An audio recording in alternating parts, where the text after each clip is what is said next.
Olá, olá, tudo bem? Boa Boa tarde a tarde. todos. Estamos ao Boa vivo tarde. nessa live tão aguardada, exportação de frutas do Vale do Jaíba, e com esses convidados aqui, mais que especiais, estamos hoje com Jorge de Souza, da Frutas, Fabelo da Aba Norte, André Galhães, da Log Trade, Cleo Marian, da Wilson Sons, e o nosso Boa querido Davi tarde. Sanches, da Greenkeeper. Sejam todos bem-vindos, todos que nos Obrigado. acompanham aí, tanto no canal do YouTube quanto aos nossos convidados. Eu vou liberar aqui com a fala nosso querido Jorge de Souza, tá bom? Vou liberar. Os demais aguardem aí as suas participações, tá bom? Vou liberar o seu áudio, Jorge. É com você, os slides já estão aqui, só sinalizar que eu coloco, tá bom? Ok.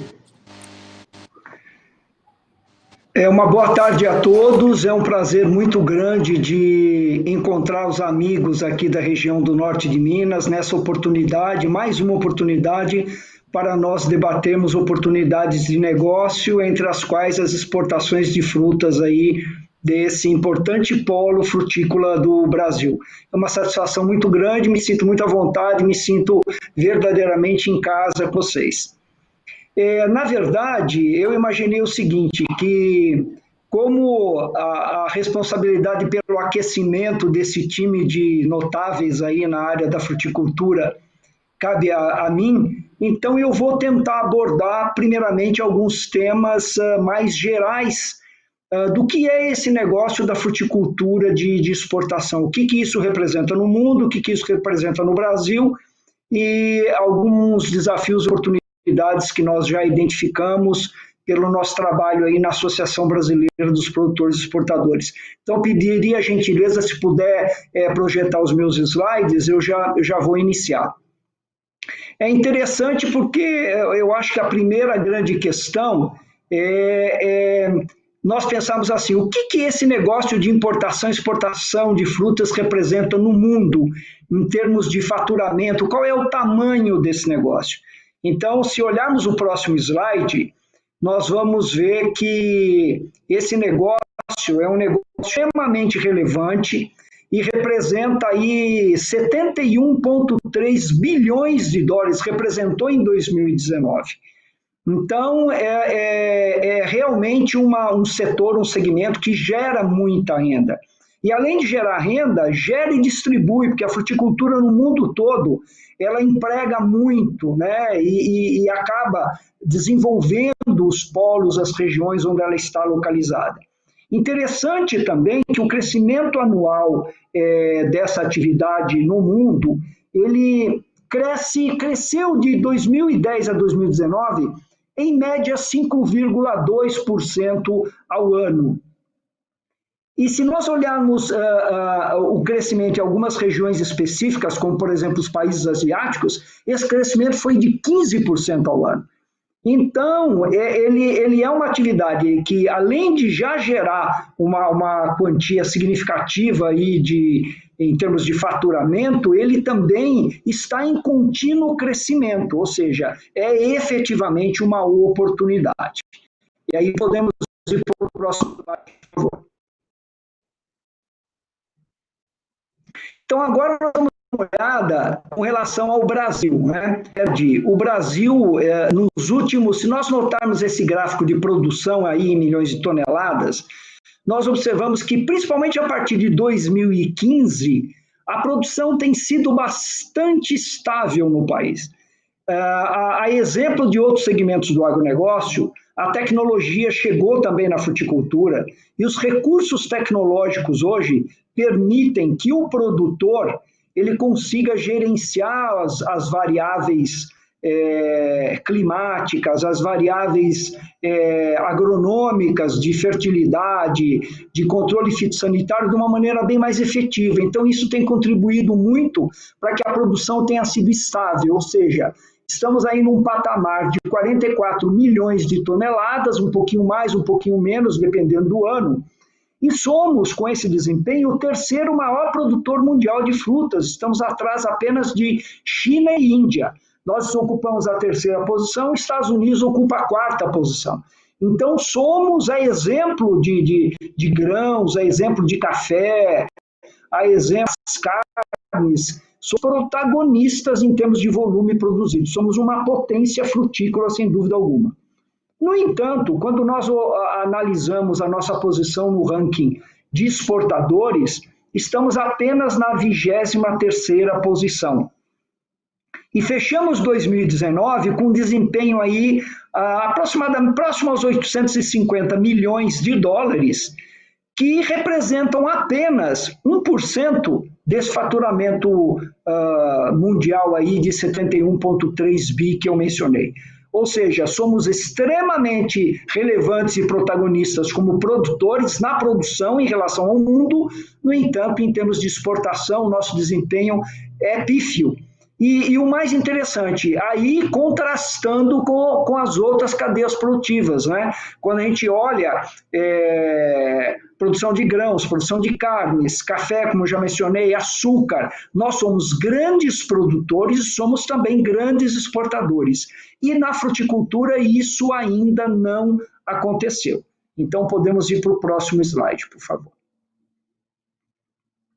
Nós temos, na verdade, vários desafios e alegações absolutamente verdadeiros, faço questão de frisar isso, não é uma desculpa do setor produtivo, absolutamente, são desafios verdadeiros que podem explicar, por exemplo, o porquê dessa performance não tão compatível com o tamanho do nosso negócio. Primeiro deles, a infraestrutura logística. O Brasil é um país continental, e só por esse fato ele já teria desafios logísticos. Evidentemente, se você tem um produtor de frutas que ele está distante dos pontos de egresso dessa fruta, dos portos, por exemplo, no modal marítimo, evidentemente ele perde um pouco de competitividade em função do aumento do custo dessa logística terrestre. Os nossos portos e os nossos aeroportos evoluíram bastante na última década, mas ainda não estão no mesmo nível dos nossos principais concorrentes, inclusive aqui na América Latina.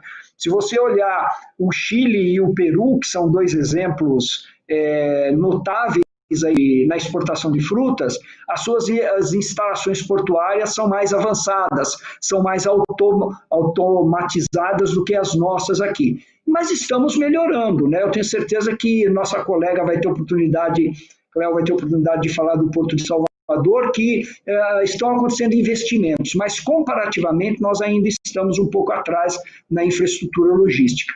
O custo do Brasil é uma realidade, eu não vou nem me alongar muito nesse tema, porque nós sabemos, né, embora os esforços aí para nós redesenharmos os modelos econômicos do país, redesenharmos as produtivas, a questão dos impostos e tudo mais, mas nós sabemos que o custo do Brasil é uma realidade.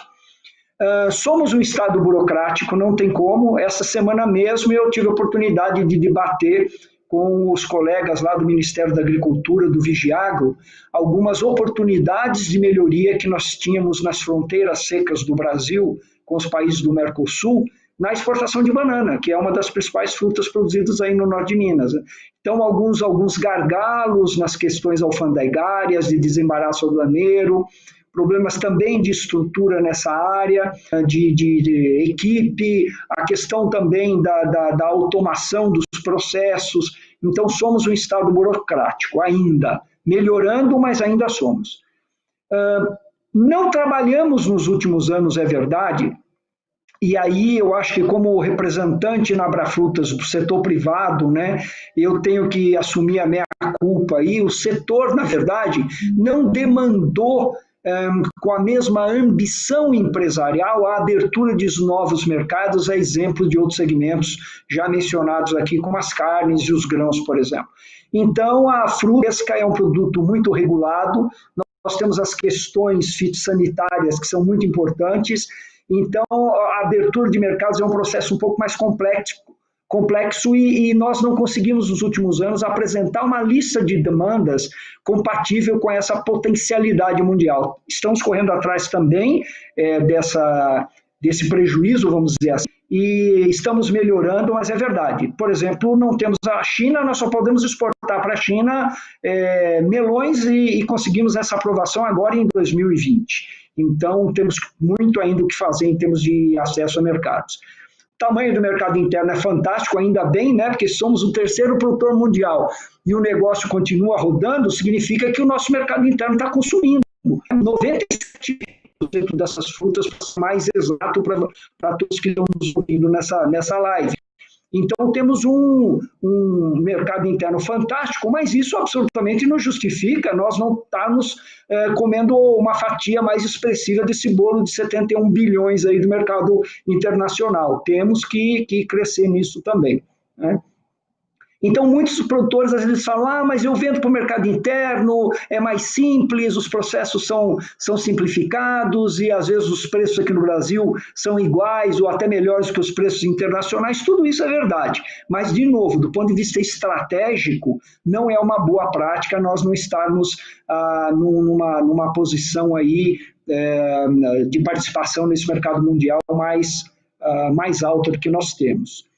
Barreiras técnicas comerciais existem praticamente em todo o mundo, ele é globalizado hoje, mas todos têm acompanhado aí as questões das disputas comerciais entre países, entre blocos, e é um jogo que nós precisamos aprender a jogar, e ele vai ser sempre jogado, né? No entanto, também eu acho que, embora verdadeiro, se nós fizermos um cruzamento, se em vez de ter essa participação pífia no mercado mundial, nós tivéssemos aí 5%, 10% de participação nesse mercado, quantos empregos seriam gerados no país, o desenvolvimento dessas regiões, esses polos de produção, como seria um círculo virtuoso de progresso que, na verdade, eu me sinto muito incomodado do setor, de certa forma, não botar mais energia nisso, né? Então, eu acho muito importante nós termos essa visão. Eu pediria o próximo slide, por favor. Muito bem.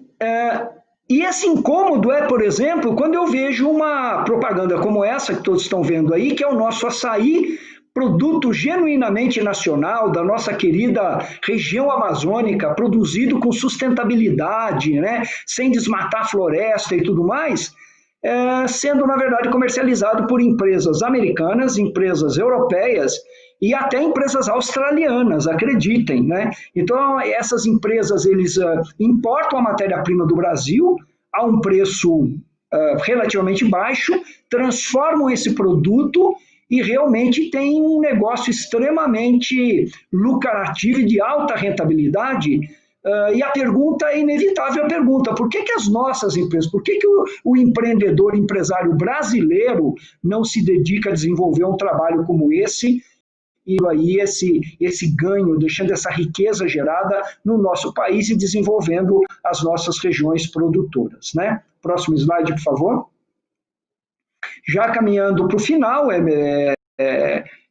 eu diria que um outro ponto importante de reflexão primeiro, se nós olharmos os dois gráficos aí, mostra que nós principalmente depois de 2015, coincidentemente ou não, depois da criação da Abrafrutas, né, óbvio que eu vou aí puxar a brasa sardinha, né, e eu acho que a Abrafrutas realmente teve como tentando auxiliar o setor a se organizar, ela teve um papel importante, nós tivemos um crescimento, tanto em faturamento como em volume, tá certo, das exportações.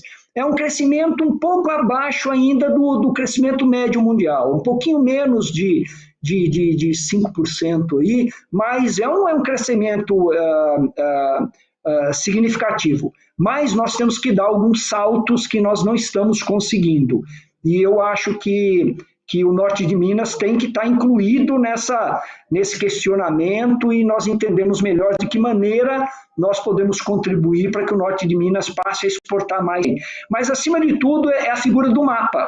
Nós temos ali o Vale do São Francisco, que é uma região conhecida, de conhecimento de todos, que é um polo de produção de frutas. Nós temos aí Petrolina e Juazeiro, com uma cultura exportadora extremamente desenvolvida, e Minas representada aí pela região do Jaíba, pelo polo de Pirapora, e todos os municípios aí que contribuem para essa importante região, numa posição em exportação dentro do que Juazeiro e Petrolina. Um primeiro questionamento seria a questão logística. Eles estão, em média, a 500 quilômetros do porto e nós estamos a 1.000 quilômetros do porto. Né? Mas a verdade é que, por outro lado, nós temos algumas vantagens agronômicas, como fertilidade dos nossos solos, por exemplo, na verdade, superior à região de Petrolina e Juazeiro. E hoje, praticamente mais de 90% da manga exportada pelo Brasil e 98% da uva de mesa exportada do Brasil saem daquela região que tem um desenvolvimento fantástico, todos podem comprovar.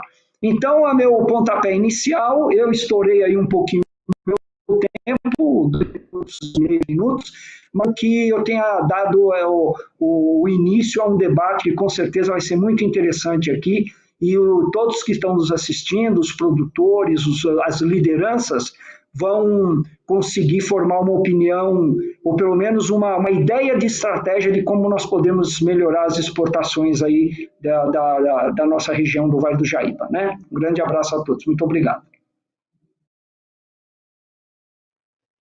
Muito obrigada, Jorge. Informações riquíssimas aqui para todos nós. Muita gente acompanhando a gente aí na live do YouTube. Pessoal, se inscreva no canal e faça suas perguntas, tá bom? Agora, com a palavra, eu vou passar aqui para o Rodolfo Rabelo, da Abanorte. Cadê o Rodolfo? Tá aqui o Rodolfo. Olá, Rodolfo.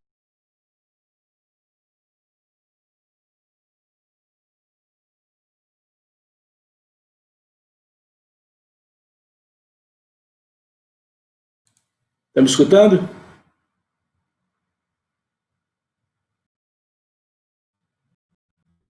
Todos. É um desafio muito grande falar depois do nosso amigo Jorge, né, ex-presidente da nossa Banorte, hoje à frente da Abrafrutas, na gestão da Abrafrutas. Grande abraço. Para a gente não perder a objetividade, eu pediria então para a gente passar o primeiro slide, para que a gente possa discutir aí alguns aspectos.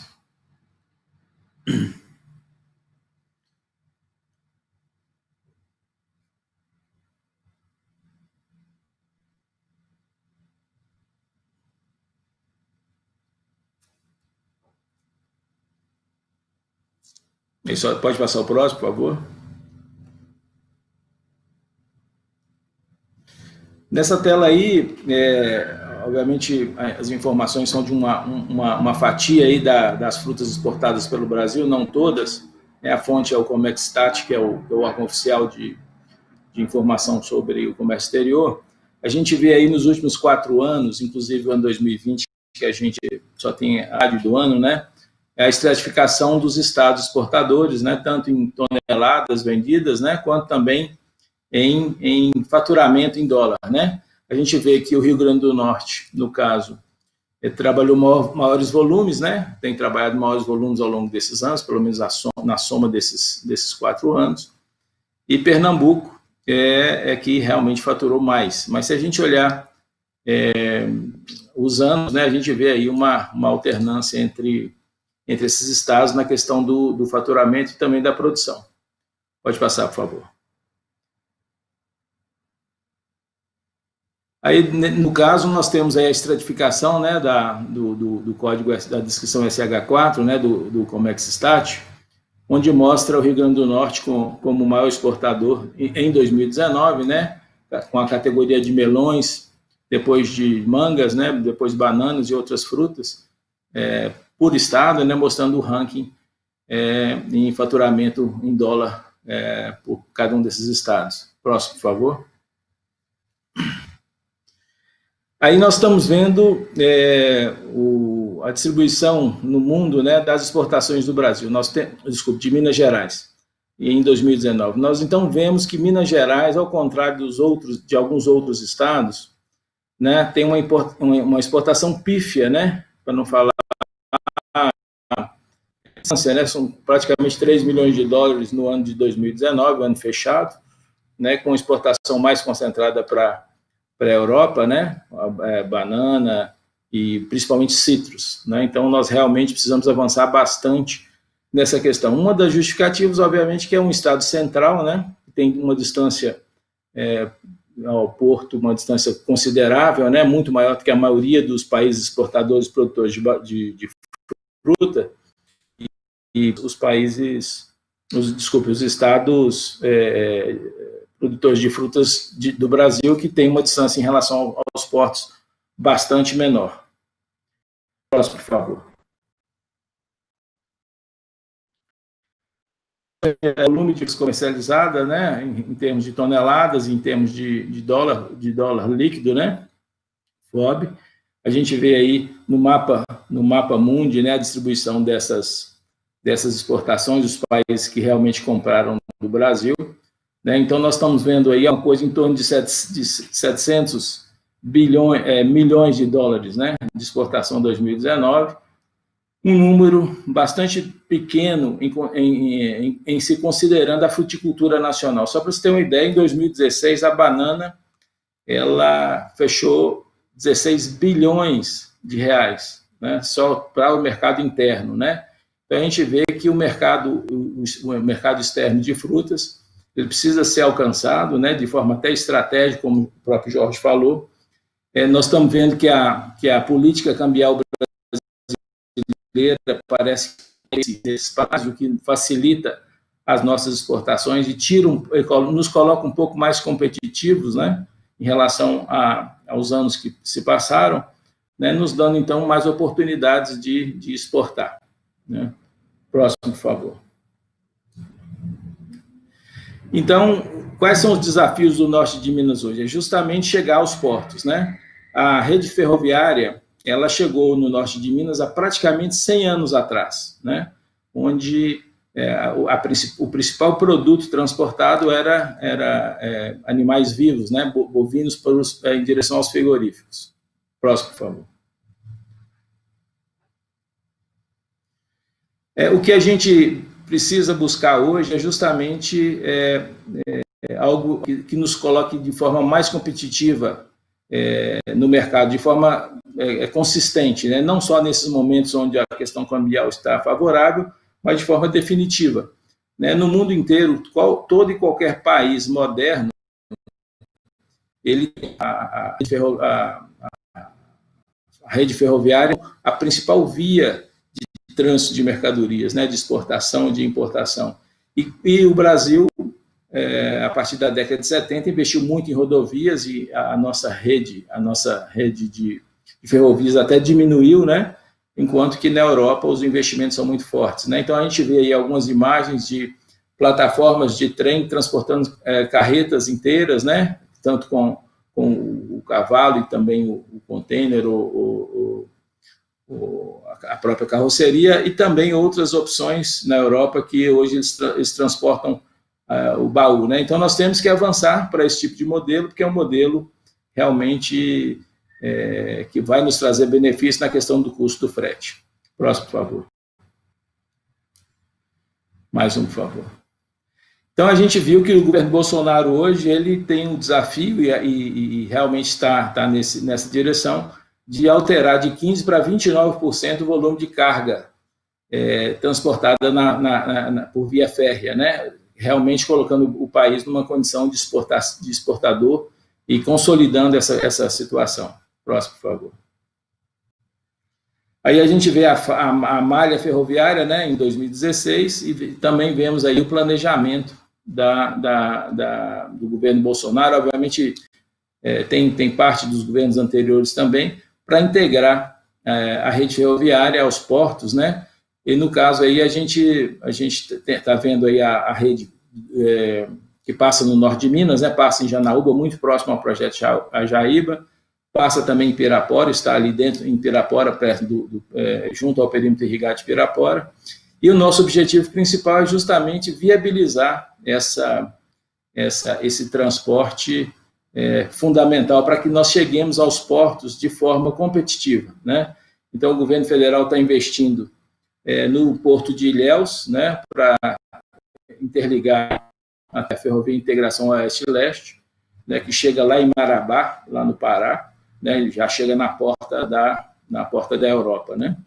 Então, nós temos que uma das principais formas de viabilizar a exportação dessa fruta produzida no norte de Minas, que é uma fruta ímpar, né, em relação à sustentabilidade, à segurança do alimento, né, porque é uma fruta onde nosso nível de umidade relativa aqui é muito baixo, então o nível de aplicação de defensivos é baixíssimo comparando com outras regiões, né? Então, nós temos aí, então, água o ano inteiro, solos férteis, e o que nos falta, na verdade, é justamente essa facilitação para acesso aos portos. Não só os portos de exportação, mas também, de forma contrária, alcançar os grandes centros, que vai dizer São Paulo, Rio, Belo Horizonte, né?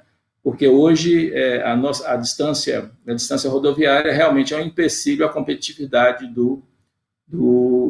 da nossa produção. Então, na verdade, são esses os nossos desafios para que nós possamos realmente alcançar volumes consideráveis na exportação, porque o aumento da produção local, sem que esses investimentos sejam feitos, nós vamos competir com nós mesmos e acabar não tendo o resultado necessário, né? É isso aí, então. Obrigado.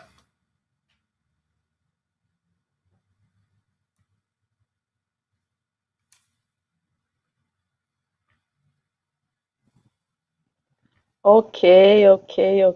Obrigada, Rodolfo. Informações valiosas aqui para a gente, com o objetivo aí da ferrovia, né, de logística para o Vale do Jaíba, tá bom? E agora, seguindo aqui a palavra, André Magalhães, da Log Trade, tudo bem? Tudo bem, olá, muito boa tarde a todos. É um prazer estar com esse time de feras aqui, com pessoas maravilhosas. Vamos lá, vamos contribuir, né, nessa tarde de sexta-feira aí com esse tema de exportação de frutas, né? Bom, eu não preparei slides, eu preferi falar um pouco. A nossa parte, ela tem uma tendência a ser bastante técnica, e eu adoro falar, né? Então, assim, se eu fizer slide aqui, a gente vai ficar até amanhã falando de exportação, que é uma coisa que está no nosso sangue, mas brincadeiras à parte.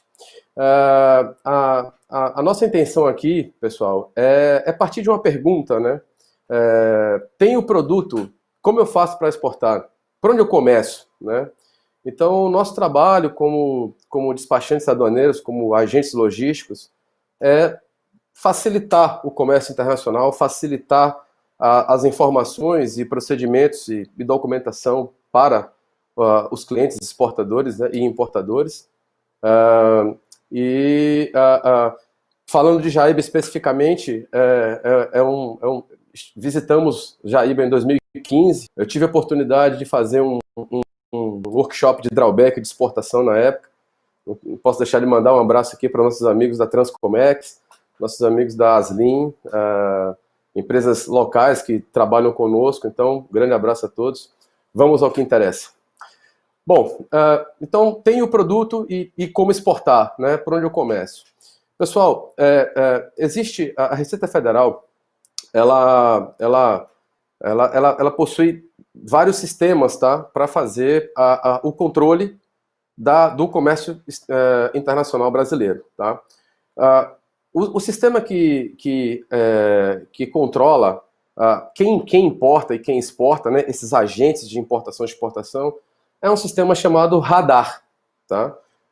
Algumas pessoas chamam de habilitação a Siscomex, outras chamam de radar, mas, enfim, quando vocês ouvirem habilitação a Siscomex, ou, eu tirei meu Siscomex, ou simplesmente radar, no jargão é tudo a mesma coisa, tá?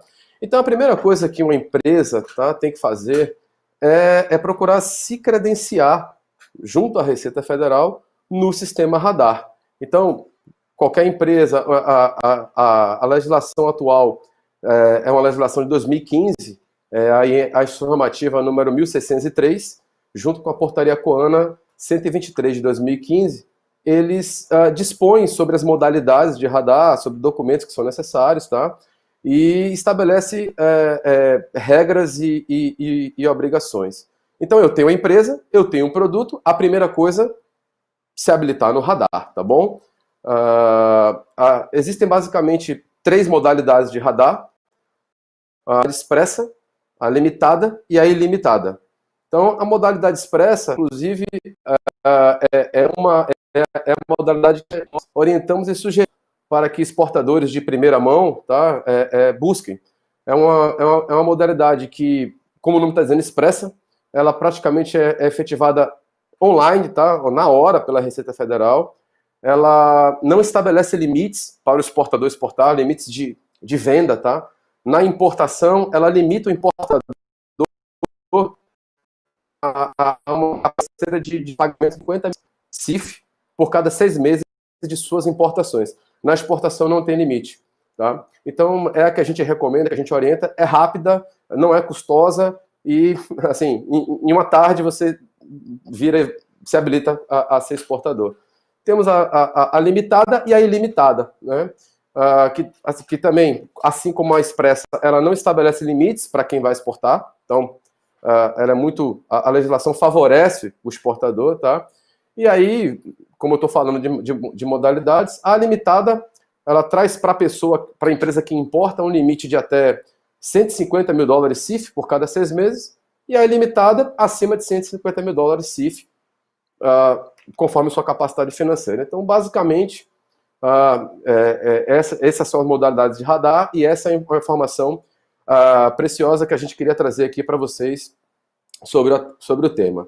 Então, beleza, tenho o produto, já sei que eu tenho que tirar radar, tirei o radar. Como eu faço agora para exportar? Tá? Então, nós vamos canalizar, obviamente, a temática para exportação de frutas. Petrolina e Juazeiro é uma região que a gente trabalha há 20 anos, temos clientes, amigos, pessoas maravilhosas também, uma parceria de longos anos, né, com a turma de Petrolina. Um abração para Petrolina e Juazeiro também, nessa tarde de sexta. Então, a logística de fruta, ela existem os dois lados, né? Existem demandas que têm que sair do exportador e, logicamente, demanda dos intervenientes, né? Transportador rodoviário, armador, ou agente de carga, despachante, porto, e aí vai. Então, eu estou com minha fruta no packing, colhi a fruta, né? Foi para o packing, preparou o pallet, pronto, estou com o pallet pronto para entrar no container. Então, a primeira coisa isso obviamente, né, nós aqui, como exportadores, já tendo negociado a fruta com o importador lá fora. Então, também estou avançando essa fase aí da negociação, né, de preço, condições, incoterms, enfim, uma série de coisas que compõem aí o comércio exterior. Então, o exportador, ele entra em contato com o armador, né, que é o dono do navio, o dono dos contêineres, ou com o agente de carga de sua preferência, né, que são negociadores de frete, e solicita o booking, né? O booking é uma reserva, como a gente tem reserva de companhia aérea, reserva, enfim, o booking é a reserva do espaço da carga no navio, tá? Então, recebendo o booking do armador, o exportador chama a transportadora e pede para a transportadora coletar o container vazio, tá? Logicamente falando de Salvador, aqui no nosso depot, para levar para a fazenda para estufamento ou ovação, né? Há quem fale estufamento, há quem fale ovação. Então a transportadora recebe com o número do booking, chega no depot, apresenta, né, o número, o depot pega o container do armador, coloca o vazio em cima do caminhão e parte para a fazenda para fazer o estufamento. O container chegou na fazenda,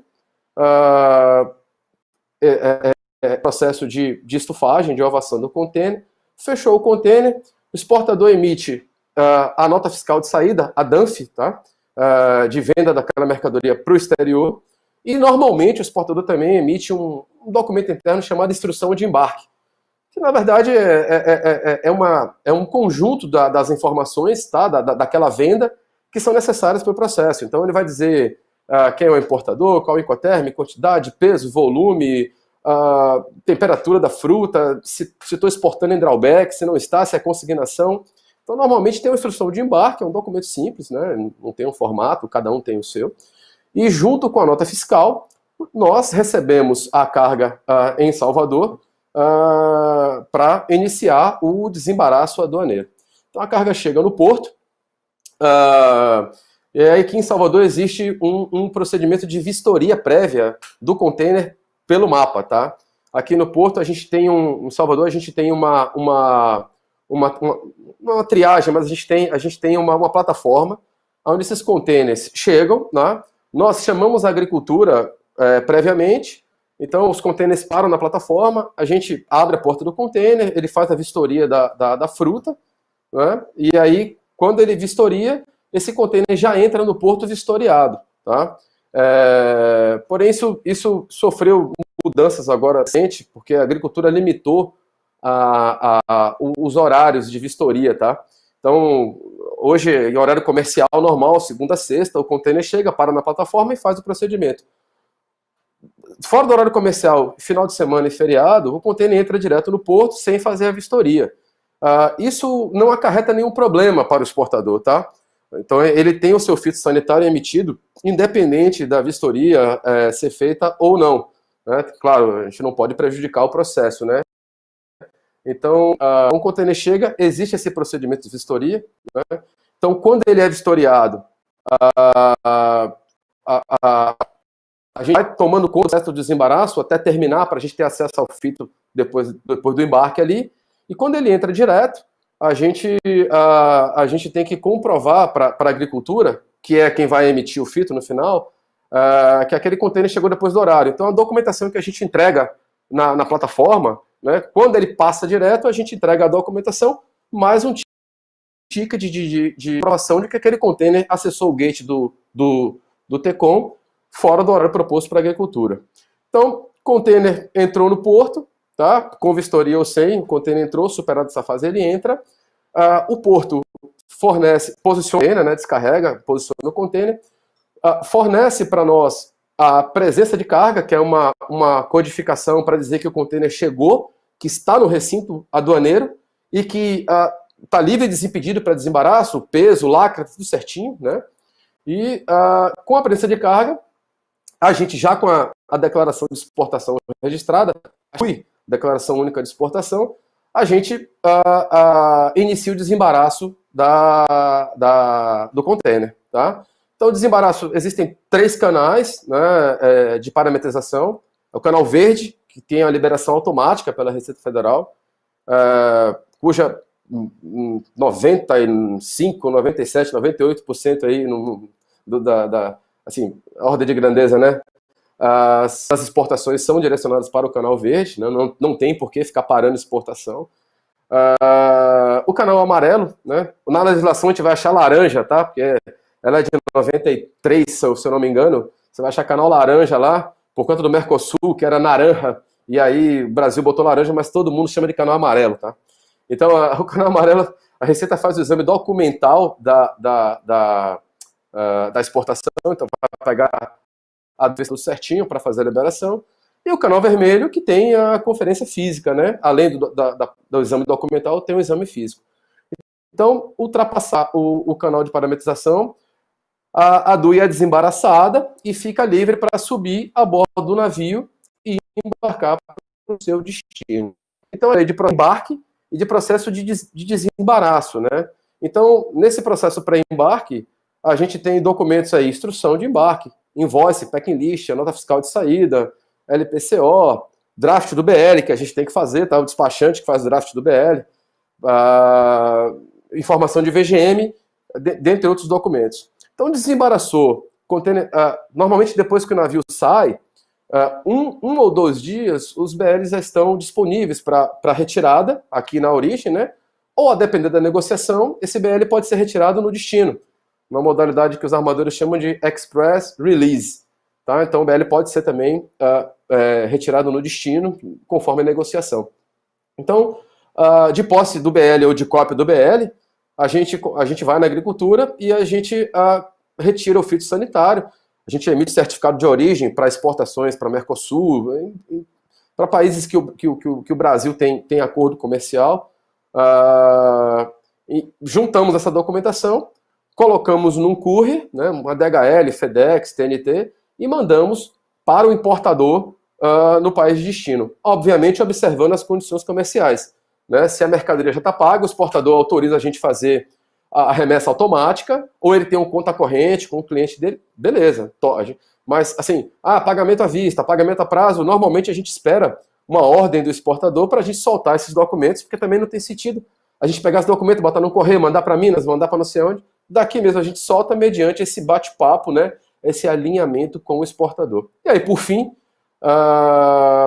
existe o que a gente chama de averbação do processo. A averbação é o cruzamento dos dados, né, dos dados que o exportador gerou na nota fiscal, que nós geramos na DUI, né, que o porto gerou com presença de carga e que o próprio armador gerou com a emissão do conhecimento de transporte, do BL. Isso tudo tem que se encontrar em um momento no Siscomex, e estando tudo certinho, né, informação de peso da nota, com peso da DUI, com peso do BL, e por aí vai. Quando tudo está certinho, esse processo é averbado, a DUI fica averbada, e o exportador ele tem a condição de receber o valor da sua exportação. O detalhe é que se tiver algum problema de peso, alguma coisa que o processo não averbe, isso impede o fechamento do câmbio. Então, nós damos essa cobertura também, a gente acompanha as averbações para os nossos clientes, para que o fluxo todo seja feito da maneira, de novo, mais fácil, né, e mais acessível possível. Então é isso aí, eu agradeço novamente ao TECOM, ao convite de Cléo, a estarmos todos aqui levando conhecimento e informação para esse Brasilzão nosso, e que tudo dê certo. Um grande abraço e fiquem com Deus. Muito obrigado. Muitíssimo obrigada, André. André sabe tudo, né? Deu para perceber aí. A Logtrade também, a família Logtrade está aqui em peso no YouTube. E você já compartilhou essa live? Vai lá, compartilha, manda nos grupos do WhatsApp, do Telegram, compartilha para todo mundo. Meu nome é Bárbara, sou assessora de comunicação aqui da Greenkeeper. E agora, vamos lá, Cléo, Wilson Sons aqui, nos trazendo aqui todas as informações. Vou liberar aqui o áudio da Cléo. Oi, Cléo. Oi, Bárbara, tudo bom? Tá me ouvindo? Muito obrigada também por participar desse projeto. Oi, Jorge, Rodolfo, André, David. Para quem não me conhece, eu sou Cléo, especialista comercial de exportação do Porto de Salvador. Estou muito feliz de estar aqui representando. Conheci a Greenkeeper no ano passado na Fruit Connection lá em Janaúba. Conheci também pessoalmente o Jorge, que a gente já tinha contatos por telefone. Foi uma troca riquíssima. É uma região muito rica em produção, tem muitos produtores. Hoje, eles não são exportadores, são poucos que são exportadores, mas eles produzem e fornecem para os exportadores. Então, tem fruta saindo de lá pela exportação, principalmente o limão, que hoje já sai bastante pelo Porto de Salvador. E eu vim aqui também trazer um pouco do passo a passo do processo de exportação no Porto de Salvador. Para ainda, né, a gente vai passar por um processo cronológico do seu processo, e aí eu vou dividir tudo que a gente já fez de investimento, de automação. A gente já está muito mais automatizado, Jorge, e atuando com os maiores portos hoje do mundo, como o Rotterdam. Hoje a gente já tem um sistema operacional. Se eu tivesse mais tempo, a gente ia entrar na operação de como a gente rege, como o N4 está dentro do nosso processo, mas por causa da Bárbara, eu vou tentar concentrar em 10 minutos. Eu vou fazer um slide que é o contrário de André. Se eu não colocar para me limitar, eu falo mais do que eu devo. Então, eu vou pedir para apresentar aí o nosso slide.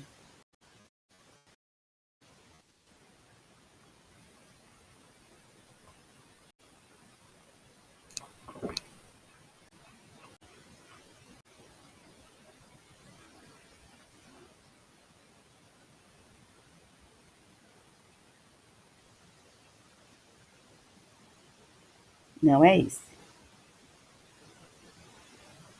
Pronto. Pode passar, Bárbara. Da exportação no Porto de Salvador. Primeiro eu vou apresentar a vocês o Tecon Salvador. Uma imagem, pode passar, Bárbara. A imagem do primeiro processo de expansão do porto. Essa é a primeira etapa que já está pronta. A gente está fazendo a implementação dos maquinários e a partir do início de 2021 ele já vai estar operando com os 2 berços 100%. Essa é uma imagem da primeira etapa concluída para receber novos navios, novas rotas e atender todos os clientes aí de exportação, né, e novas cargas e novos destinos que com certeza a Abrafrutas está abrindo para a gente. Pode passar, Bárbara. Pode passar também. Hoje o Tecon Salvador está num local privilegiado, né, numa localização estratégica para atender tanto o Vale do São Francisco, que hoje já somos o principal porto de escoação dessas frutas na exportação, e o mais próximo do norte de Minas. E é o único terminal do Brasil com conexão viária exclusiva para caminhões, conectando a BR-324 ao Porto de Salvador. Essa linhazinha amarela que vocês veem aí na foto é a Via Expressa. Ela passa por cima da cidade e vem direto para o bolsão de caminhões, que o André até falou, onde fica a triagem e onde fica também a plataforma do mapa. Então, você tem acesso ao terminal de forma mais rápida, não disputa com o trânsito da cidade, com horários nem nada, e atende o que a gente propõe, que é um atendimento de 24 horas, 7 vezes na semana, no atendimento de recebimento de cargas. Então, a gente recebe durante 24 horas, qualquer horário que você chegar, você vai entrar no terminal. Pode passar, Bárbara. Agora eu vou falar do processo de exportação nesse ritmo cronológico e falar um pouco da automação de que a gente implementou para esse processo. A gente tem diversos outros processos para importação e cabotagem que complementam isso e ajudam a todos no controle da logística. Depois que você passa todo o processo que André falou e fez o seu booking com o armador para embarque, você já pode acessar o nosso portal do cliente, que é onde você vai concentrar toda a sua logística e acompanhamento, as datas dos navios, se houve atraso da programação, atualização de deadline, toda informação do armador alimenta o nosso sistema via EDI. Então, toda vez que ele faz uma atualização lá, nosso sistema também é atualizado online. Então, essa atualização é sempre bem feita, você pode confiar no que está lá, certo? Depois disso, você precisa fazer para entrar no porto, que também é feito pelo portal. Esse agendamento permite que você, o exportador, tenha uma senha no seu CNPJ, que você pode acompanhar todas as suas transportadoras. O horário que ela, se ela fez o agendamento, que horário ela fez, que horas ela chegou na triagem, que horas ela foi atendida e que horas ela saiu. Assim como você também pode ver processos dos seus despachantes. Os despachantes e as transportadoras, ela não consegue ver o seu processo como inteiro. Elas só conseguem ver o que elas colocam dentro do portal. Então, ela só vai conseguir ver as suas programações, as suas liberações. Então, permite também que você tenha mais de um provedor dentro do seu processo, sem se expor. Depois do agendamento, a carreta chega lá pela via expressa, chega na triagem, confirma a chegada e passa para o bolsão. Se você precisar passar pela plataforma Mapa, lá nesse bolsão você já faz, o que te traz um benefício de custo, de tempo, de agendamento com o fiscal que os outros portos sofrem, que você precisa ter o fiscal disponível para estar naquela hora do posicionamento do container com seu despachante, enfim. Antes, a gente tinha a plataforma funcionando de domingo a domingo, mas como o André falou, realmente o horário foi reduzido, ele passou a ser feito de segunda a sexta, no horário comercial, e depois do horário você pode comprovar para o mapa que você chegou depois do horário com o ticket de entrada no terminal. Inclusive, hoje o mapa já permite entrar na plataforma, eles têm uma senha, inclusive, para olhar o número do container e ver que horas ele entrou, e comprovar isso, porque a lei permite que seja feita por amostragem. Antes, o nosso mapa fazia 100% da vistoria das cargas, mas eles também estavam 100% lá disponíveis para isso. Tá? A gente tem um mapa bem parceiro nesse compromisso de fazer a economia rodar, de ter as pessoas, a exportação acontecendo. Me orgulho muito disso no Porto de Salvador. Depois que ele é chamado da triagem, que tem uma tela, uma televisão e um rádio também, o motorista passa para o gate de entrada. tá? No gate de entrada, esse motorista, ele precisa colocar a digital dele. Se o motorista é a primeira vez que ele está acessando o porto, ele precisa chegar 1 hora, pelo menos, antes do seu agendamento, 2 horas antes, para ele poder fazer o processo de integração de segurança, conhecer as normas de segurança do terminal, lógico, e fazer o registro da sua biometria. Por quê? No agendamento, você vai colocar o nome do seu motorista, a CNH, a placa do caminhão, o número do buco do armador, o número do container e todos os dados que você precisa ali. E aí vem a placa OCR, que é aqui embaixo. O que acontece quando a sua carreta está entrando? Essa placa OCR, ela começa a filmar a carreta. Primeira coisa que ela pega é a placa da carreta, depois o caminhão vai passando, ele filma toda a imagem, inclusive em volta, a gente também utiliza para verificar se está amassado, se está furado, enfim. Mas ele lê os caracteres do container e quando o motorista coloca a biometria lá, ele checa se aquele motorista, aquela placa, aquele container, aquele booking realmente está de acordo com o agendamento, certo? E aí a cancela abre. Quando a cancela abre, esse ticket de entrada do motorista, você pode apresentar junto lá o mapa para comprovar um horário que não foi de vistoria, né? Ele serve, mas às vezes você tem um problema de comunicação com o motorista jogou fora, e já teve diversos problemas que, em conjunto com o mapa, a gente disponibilizou esse acesso, e eles também conseguem ver os horários para confirmar se aquele container realmente estava fora do horário ou não na entrada, para a liberação do fitossanitário. Ainda nessa passagem do gate, abriu a cancela, passou o gate. A nota fiscal que você colocou lá no agendamento, o nosso robozinho Automate, ele faz a transferência automática via CCT para a DUI. Se você já tem a sua DUI ingressada no sistema e está formando um lote, por exemplo, você tem 10 containers para passar pelo gate. Quando o último container passa pelo gate, a gente informa para a Receita Federal que aquela nota fiscal deu presença de carga, automaticamente você entra na parametrização. Ou seja, vai dar a sua parametrização se você caiu no verde, no amarelo, laranja, né? Ou no vermelho.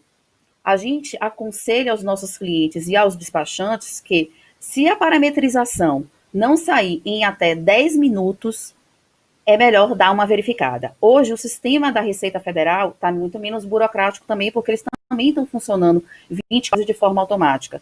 O nosso robozinho também. A gente funciona 24 horas, 7 dias por semana.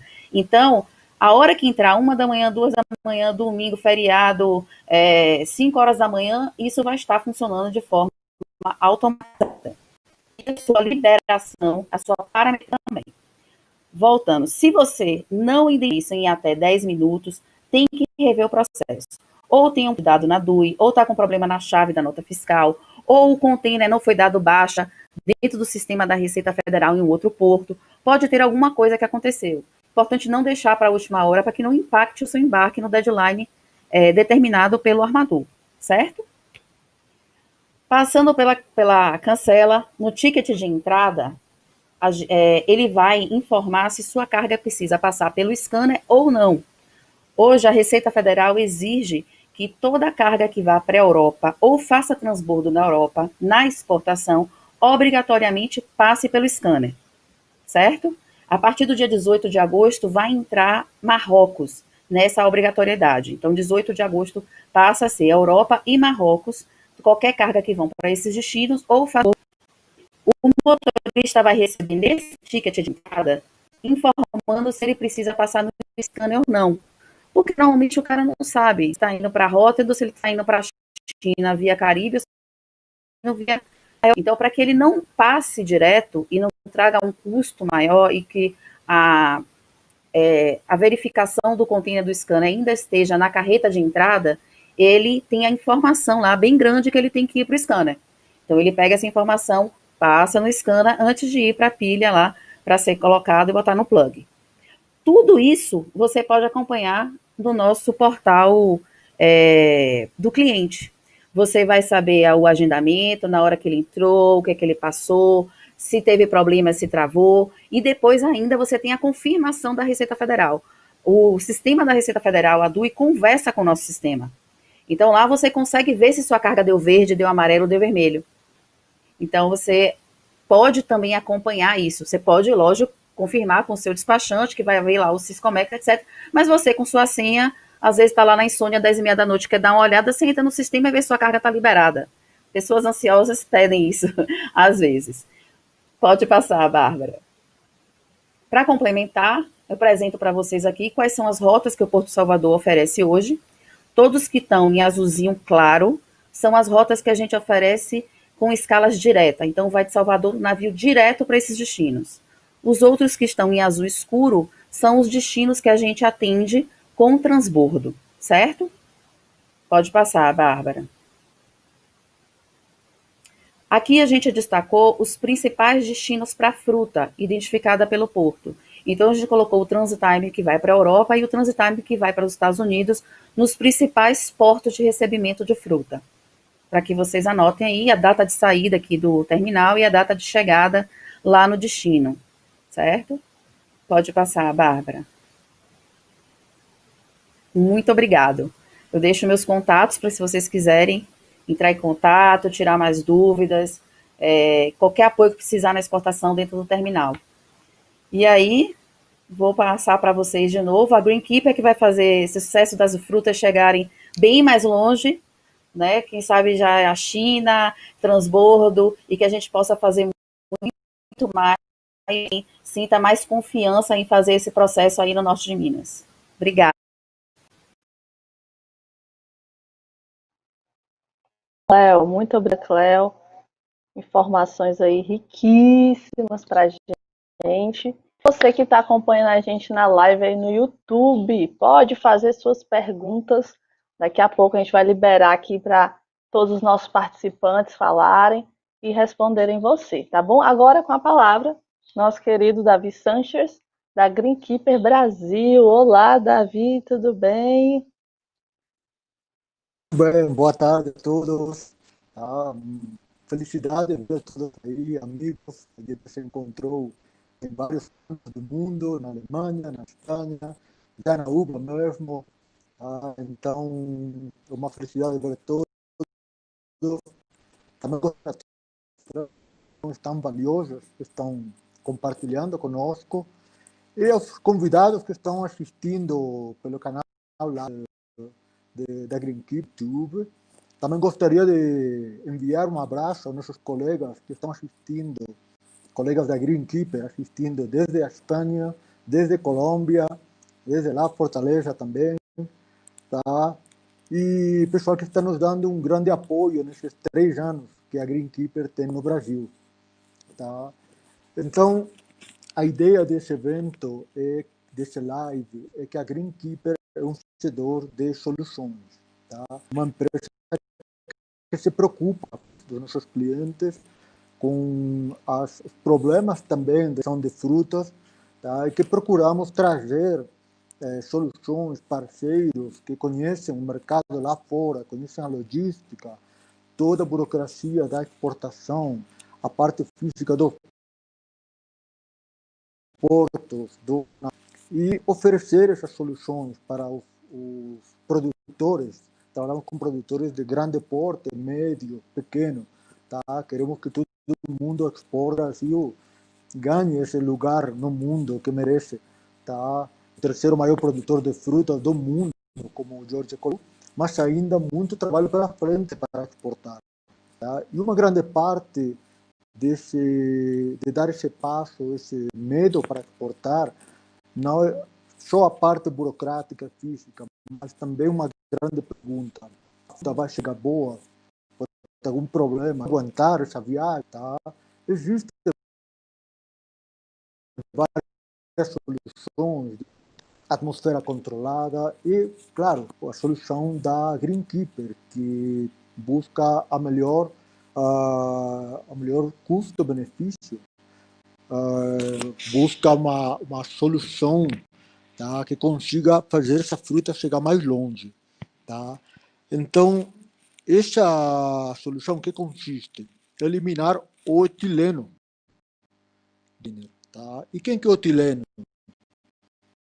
O etileno que a fruta emite e que faz a fruta amadurecer, mudar a cor, ela perde peso e ao mesmo tempo esse veneno pode fungotrite, antranose e outras doenças acordar. Então a fruta começa a emitir etileno, tá? E esses agentes vão atacar a fruta. Então nosso trabalho é eliminar o etileno do ambiente, fazer a fruta adormecer segurança, tá? Para ela chegar não possível no destino, tá? Às vezes pode acontecer galo no transporte, desde uma greve, um canal vermelho, uma vistoria, tá? Por alguma razão demora mais do que o planejado, então precisamos de uma segurança a mais, tá? Para a fruta ficar boa até o final, tá? Mas antes de continuar falando do nosso trabalho no Brasil, 3 anos que temos aqui fazendo grandes projetos de amizades com todo mundo, eu gostaria de mostrar um vídeo da nossa fábrica na Espanha, da nossa matriz. Então, por favor.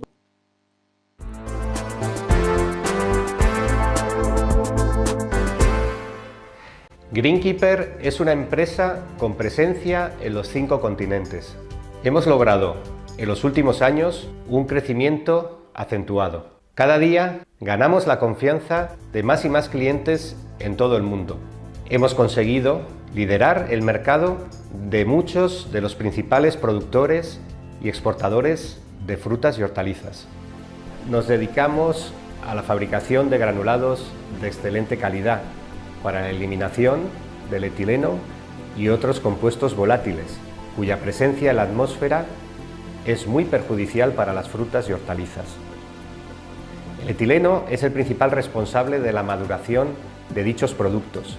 Asimismo, limpiar el aire de estos compuestos volátiles hace que el desarrollo bacteriano y fúngico se reduzca enormemente. Contamos con la mayor variedad de formatos del mercado, adaptándonos siempre a las necesidades de nuestros clientes. Cubrimos desde una cámara frigorífica de conservación, con máquinas modernas y módulos, hasta los camiones y contenedores refrigerados, con los filtros de transporte y las mantas. Mención aparte merece la protección individual de las cajas, con una amplia gama de sobres o sachets.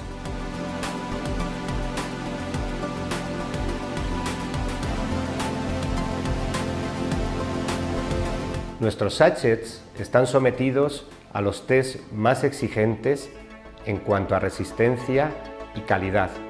El departamento de producción nos da una muestra de cada uno de los lotes que después aquí analizamos, permitiendo saber qué capacidad tienen cada uno de nuestros granulados.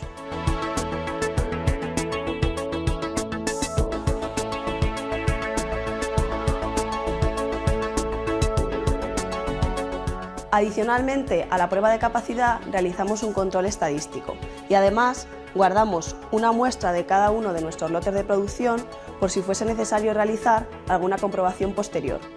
Nos hemos convertido con nuestros sachets en los líderes del mercado. Nuestros productos tienen que ser siempre distintos, tienen que tener algo más que la competencia. Nuestros filtros tendrán incorporado una pequeña brida para que sea más fácil montarlos. Nuestros sobres aguantarán más la humedad que ninguno otro o serán los más rápidos. Nuestras mantas se podrán colocar en un bin, no hay nadie que tenga esto. En esta casa procuramos siempre ser distintos.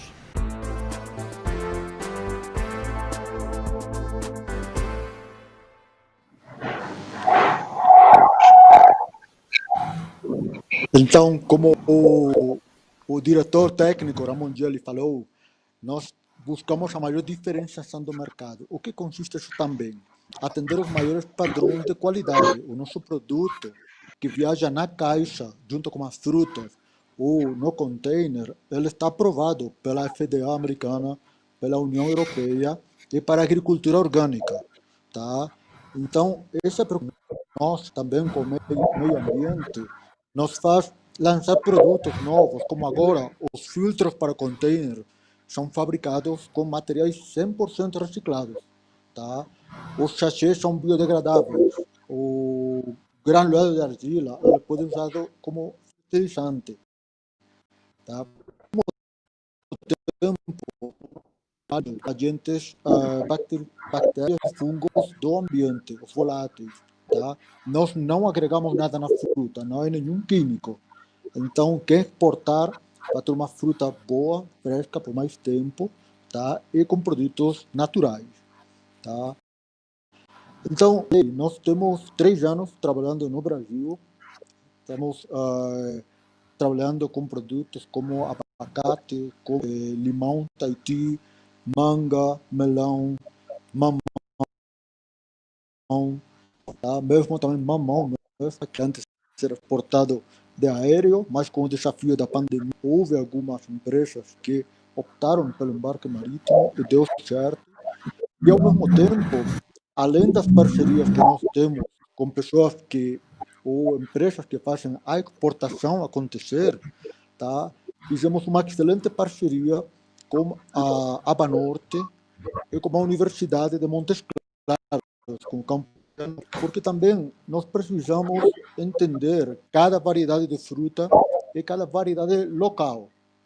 No caso de Janaúba, fizemos uma experiência, uma simulação de frete marítimo da banana prata. Tá? Aqui também gostaria de aproveitar para enviar um abraço para a doutora Gisele Mitsubishi, que ela quem gerenciou todo o projeto na prata, na Unimontes, e agora estamos começando com a manga palma também, para fazer a mesma simulação. Então, após 25 dias, a banana estava verde ainda e estava vendendo grãos de importação europeia. 25 dias, tá? Banana prata que emite mais etileno do que outra banana, tá? E conseguiu atender esse padrão, sempre buscando uma solução de custo, tá? Que faça assim, possível a exportação, tá?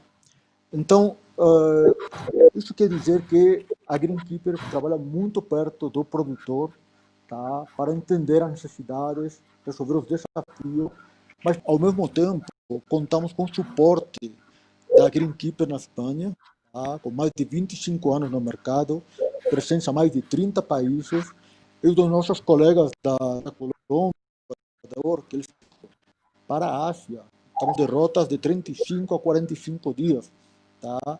Com soluções Greenkeeper. Então, claro, temos um ponto de referência, tá? Depois adequamos às necessidades locais. Mas esse é o nosso desafio.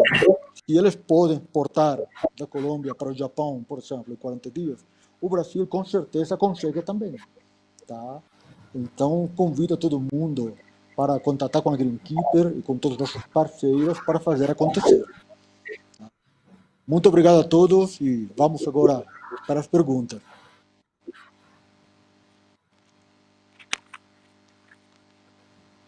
Muito bom, Davi.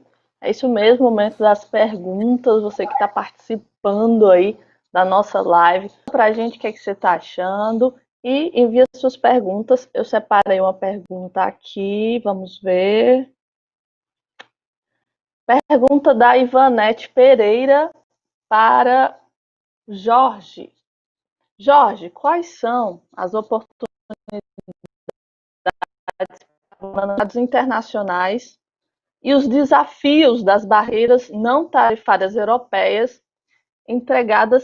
enfrentadas pelos portadores de limão e manga? Muito bem. Na verdade, como eu disse a vocês,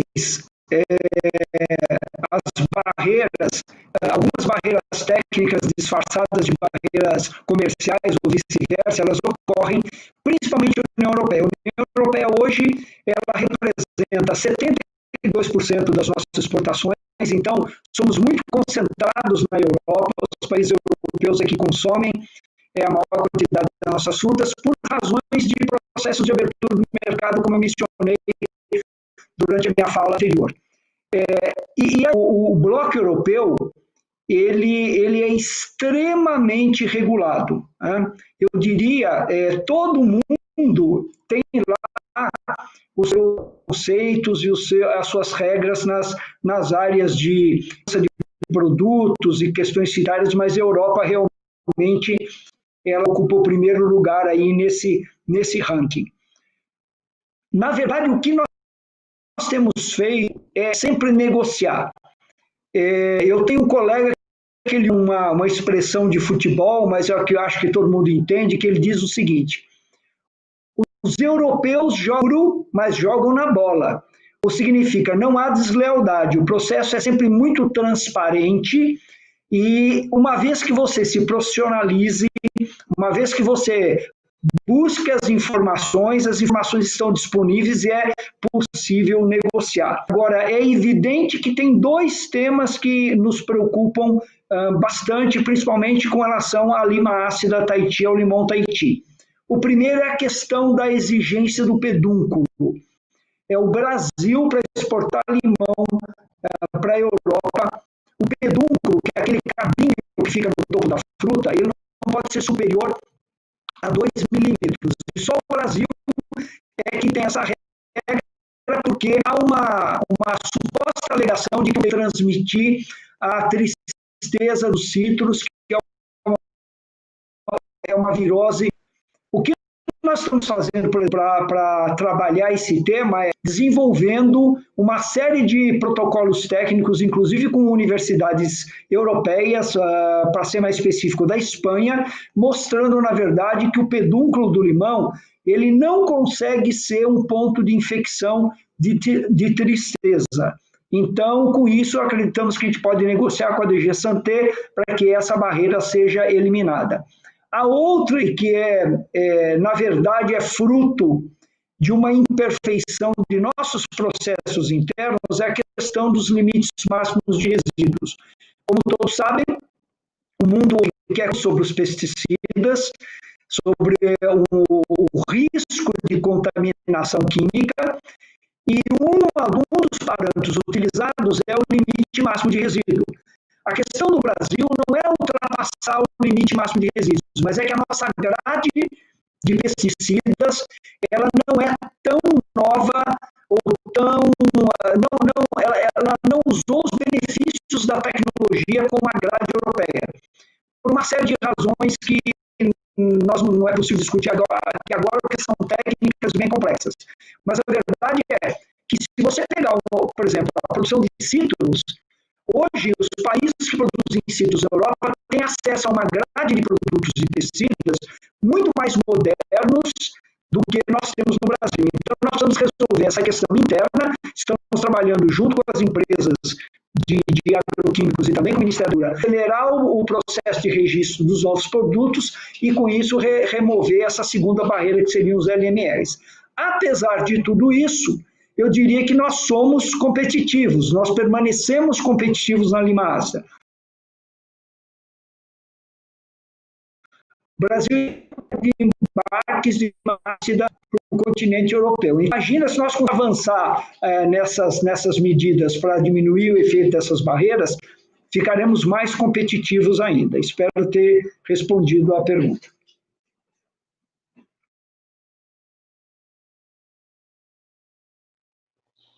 Muito bom, Jorge, obrigada. Vamos aqui para a próxima pergunta. Eu acredito aqui que seja para o André e para a Cleo. Vamos ver aqui. Pergunta do Gladson Carvalho. Ele pergunta: da saída do produtor exportador ao cliente importador, quantos dias levam? E também outra pergunta que eu já queria anotar também, do Ederson. Ele gostaria de saber se a gente consegue visualizar a relação de clientes habilitados no radar, ou se essa informação não é disponibilizada para o público em geral.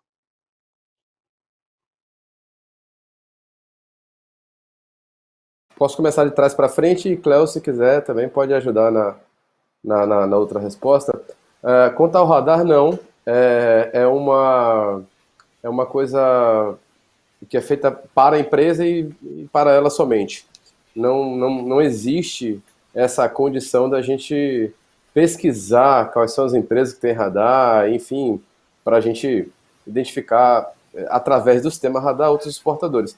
Existem outras ferramentas, tem um site do MDIC, né, da CSEX, que ele informa as empresas importadoras e exportadoras e os volumes transacionados em dólar, salvo engano, para fins de balanceal. Então ali você consegue ver quem importa e quem exporta no Brasil. Mas está direcionado para um segmento, a não ser que tenha um nome, né? Tipo cooperativa frutífera, né, de não sei das quantas. Então ali você vai saber que é alguém de fruta. Mas fora isso, não tem muito o que pesquisar nesse sentido, a não ser nessa lista da CSEX que eu estou me lembrando agora, tá? Não, o radar não, esquece que isso aí não existe. Léo, pode responder agora. Sobre o tempo da fruta até chegar do produtor até chegar ao destino, depende muito do seu processo. Porque tem a colheita, você vai preparar a fruta, vai colocar na câmara fria, vai chegar na temperatura certa, você vai fazer a estufagem, e aí da estufagem você tem uma distância para o porto. Petrolina tem 530 quilômetros, já Norte de Minas tem 940. Então, se eu coloco um dia a mais, o que é importante dizer, hoje a gente trabalha com todos os armadores, principalmente para o navio da Europa, na safra, trabalhando um horário estendido de recebimento de carga. Então, assim, o mercado sabe e o armador sabe que a gente concede o recebimento de carga até o dia do navio, tá? Algumas horas antes da atracação. Então, a gente tem um mapa na segunda-feira que faz o controle depois do deadline do late arrival. Então, a gente já tem um acordo com o mapa que tudo que o armador aprovou entrar depois do deadline, ele tem essa lista. Ou seja, para ele ficar para fazer a vistoria, já teve vistorias 23, meia-noite só na segunda-feira, como ele também pode ter colocado na lista de... como é que eu falo? Os que estão, não pode ir sem vistoria. Ele vai estar lá dentro disso e você vai poder embarcar. Então, depende da sua logística. Então, assim, se você liberar no domingo de Minas, acredito que chegue na segunda o navio na terça. E aí você tem um transit time até Rotterdam de 14 dias, a gente está falando no total de 17 dias. Esse seria o termo. E quando chega lá, acho que a liberação é bem rápida da fruta, né? Dependendo do que se está consignado, se já está vendido, se vai para a gôndola, se vai para o mercado. Aí depende um pouco de cada processo.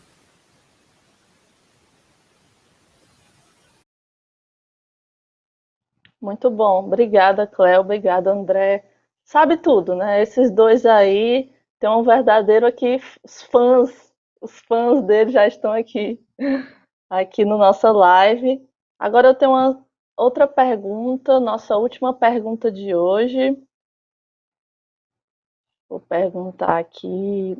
O Guilherme de Lazeri pergunta para o Davi, da Greenkeeper. Boa tarde. Gostaria de saber se o material absorvente é reciclável. Boa tarde, Guilherme. Os nossos produtos estão desenhados para uma viagem só, tá? Todos eles usam um granulado. O granulado é fabricado com argila. São 16 tipos de argila, tá? Que eles vão absorver o etileno, vão oxidar ele e ele vai ficar junto com a argila, tá? Quando finalizou a viagem, a embalagem é biodegradável, por exemplo, dos sachês, pode jogar no lixo comum, é biodegradar. Se quiser abrir e jogar o granulado é argila. Então, até tem clientes que usam como fertilizante, tá? Então, porque estamos falando de produtos naturais, tá? Já os filtros, por exemplo, eles são fabricados com produtos reciclados, então são recicláveis ao mesmo tempo, tá? Sempre estamos falando de nossas soluções mais econômicas possíveis, tá? Então, o nosso objetivo é ficar amigáveis com o meio ambiente, incluindo na nossa produção.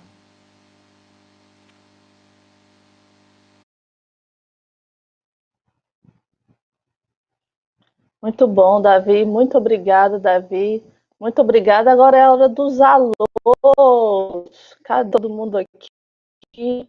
Abraço aqui pro Fer Moreno, Gladson Carvalho, Ederson Luiz, Murilo Bruno, Ivanete Pereira, Aila Vieira, querida, Gisele Poletti, Roberto Aschenberger, muita gente aqui, Ana Mércia Barros, Rosana Lucena. Obrigada a todo mundo que participou da live Exportação de Frutas do Vale do Jaíba, gente. Muito obrigada. Receber esse time de profissionais de gabarito, somando aqui com a Greenkeeper Brasil. Só temos a agradecer. Eu quero agradecer Jorge de Souza, Abra Frutas. Muita gente aqui pedindo o contato do Jorge também, da Abra Frutas e da Aba Norte. Vou passar aqui para vocês, pessoal, nos comentários, tá bom? Rodolfo Rabelo, Aba Norte, muito obrigada, Rodolfo. André Magalhães, sabe tudo. Grande abraço, André. Cléo, querida. Grande abraço, Cléo. E Davi Sanches, claro, nosso colega, nosso dia a dia companheiro da Greenkeeper. Então, gente, muito obrigada a todos que participaram. Ficou algo a falar? Escreve aqui nos comentários que eu respondo para você, tá bom? Um grande abraço a todos. É isso. Tchau!